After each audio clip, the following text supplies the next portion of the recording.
Disclaimer, I do not dislike CinemaSins, and that is not a lie. For my next Everything Wrong with CinemaSins video, I'm going to be seeing their video on the Polar Express, and I'd like to give another shout out to Eddie for requesting this video. Enjoy, everyone.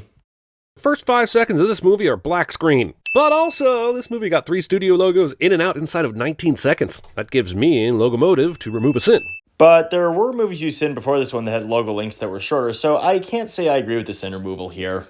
On Christmas Eve, many years ago. Narration. And how else would we get context on the main boy in this movie? Look at how huge his bedroom is. No matter what this kid's problems, they are all first world problems. Honestly, these are some bare-ass walls. Does this kid even have a personality? Well, part of the boy's personality is that he's skeptical about Santa's existence, and also rooms can look fine without much on the walls. Every time I ever snuck out of bed and went downstairs, in my entire life, my father was always sitting down there in the living room. Next. Figuring out Santa isn't real. The first time I asked my mom and dad if Santa was real, they were honest with me and said that he's based on a Chitty chitty chat chat. Shit chat. Express train wouldn't wake him up now. train shadowing. Normally I'd say, yeah, so, but this time I'll say the details in a movie that foreshadow something are something intentionally put in that movie. The radiator steaming off at the same time the Polar Express engine steams off, and okay, I know what kind of movie this is now, and it can go f*** itself. I prefer movies that use train steam whistles as a sexual orgasm metaphor, thank you very much. Jimmy makes an inappropriate comment cliche. Roll credits. But Polar Express isn't said here, so this shouldn't count for that. Oh, photo with the department store Santa this year. No letter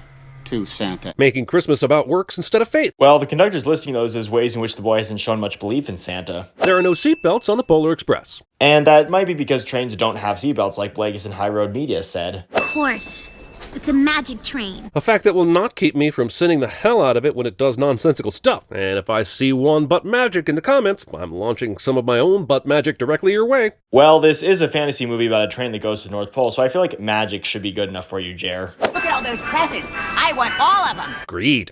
But isn't that the point of that, kid? Punching a ticket 2 dozen times to create a shape for comedic effect. Well, it's supposed to be a hint about the character arcs, and it's not comedic. Christmas may not be important to some people, Like 3/4 of the world, actually. but it is very important to the rest of us. No f***ing Again, I think that's the point.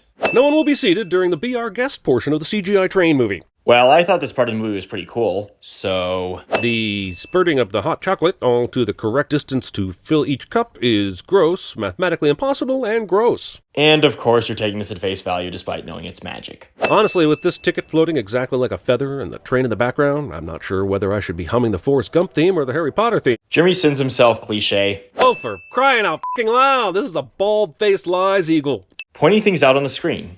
Also, squawk, oh, I got a golden ticket. Singing something that isn't a sin cliche. Oh, for f***'s sake. Well, the nonsense is intentional, which can also apply to SpongeBob. Hell to the no. You cannot ski downhill on a train faster than the train itself is going. This is just physics. I realize the movie doesn't care about physics, but I f***ing do. But you just said it, the movie doesn't care about physics since it's not real.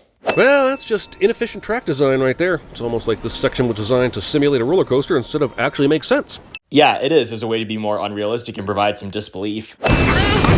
Deus ex hobo ghostina. But like Blake just said in his video, this isn't a Deus Ex Machina since the hobo was already introduced. So after helping save a life, train top hobo man turns to dust? Yeah, because he's a ghost, like you previously said. Holy shit, that Bruce Almighty moon's so big, we might have to start calling the Bruce Almighty moons Polar Express moons. Seriously, did Iron Man piss off Thanos again? And in later videos you made, you didn't refer to it as the Polar Express moon, and your Kung Fu Panda 4 video is an example of that. She starts singing and I'm like...